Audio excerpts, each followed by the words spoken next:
সুপ্রিয় দর্শক, আসসালামু আলাইকুম। জীবনের গল্পে আপনাদের স্বাগতম। ক্যামেরার সামনে দাঁড়িয়ে আছে এই মুহূর্তে একটি অসহায় বোন।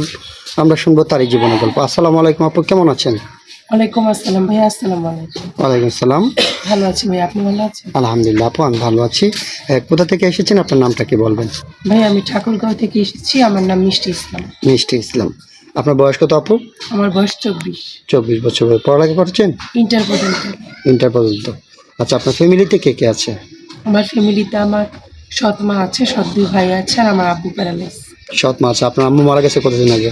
আমার যখন 5 বছর বয়স তখন আমার আম্মু মারা গেছে। 5 বছর বয়সে আপনার আম্মু মারা গেছে, তারপর আপনার আব্বু আরেকটা বিয়ে করেছে। হ্যাঁ, আমার আব্বু। তো আপনার সৎ মা আপনাকে কিরকম আদর করে?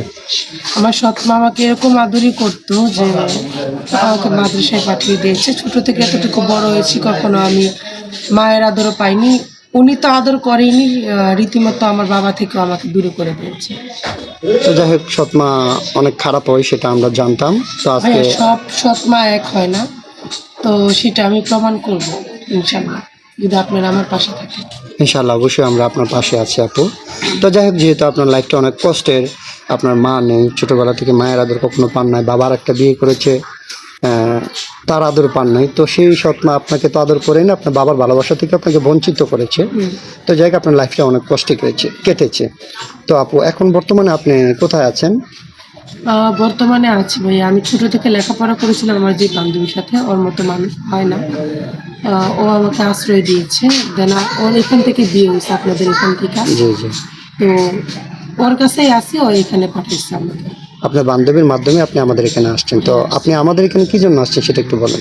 ভাই আমি ছোট থেকে তো কোনোদিন আদর মোহাব্বত ভালোবাসা কারো কাছ থেকে পাইনি। ঈদ চান গেছে, আমি কোনোদিন এক সিট ভালো কাপড়ও পরতে পারিনি।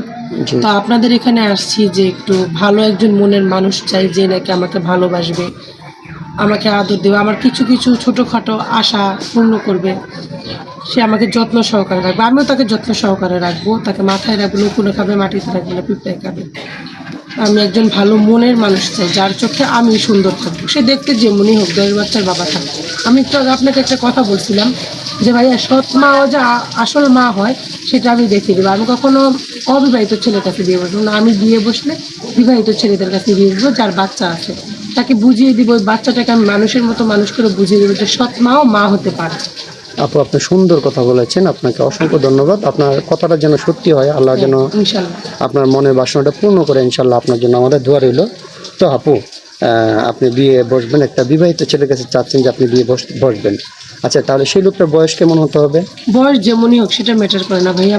একটা আমি আগেই বলছি যে একটা ভালো মনের ভালো চরিত্রের মানুষ চাই। একটা ইয়াং ছেলের কাছে যদি আজকে আমি বিয়ে বসি, সে যে কালকে আমাকে ছেড়ে আর একটা মেয়ের কাছে চলে যাবে না, তার কোনো গ্যারান্টি নেই ভাইয়া।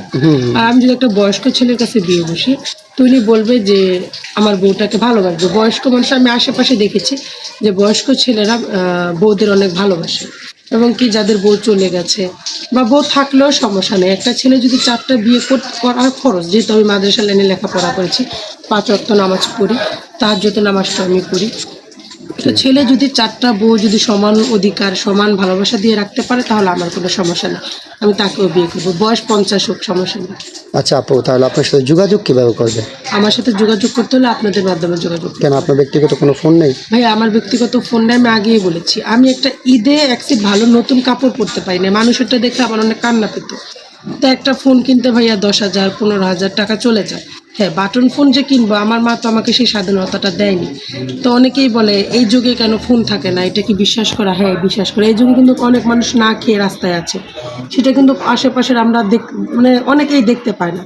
তো সেখানে আমার একটা ফোন নেই, এটাই স্বাভাবিক ভাইয়া, যে সবার তো আর ফোন থাকে না। আচ্ছা আচ্ছা, ঠিক আছে আপু, বুঝতে পেরেছি আপনার বিষয়টা। তো সুপ্রিয় দর্শক, এই মুহূর্তে দেখতে পাচ্ছেন ডিসপ্লেতে একটি নাম্বার, এই নাম্বারটা হচ্ছে আমাদের ইউটিউব চ্যানেল কর্তৃপক্ষের নাম্বার।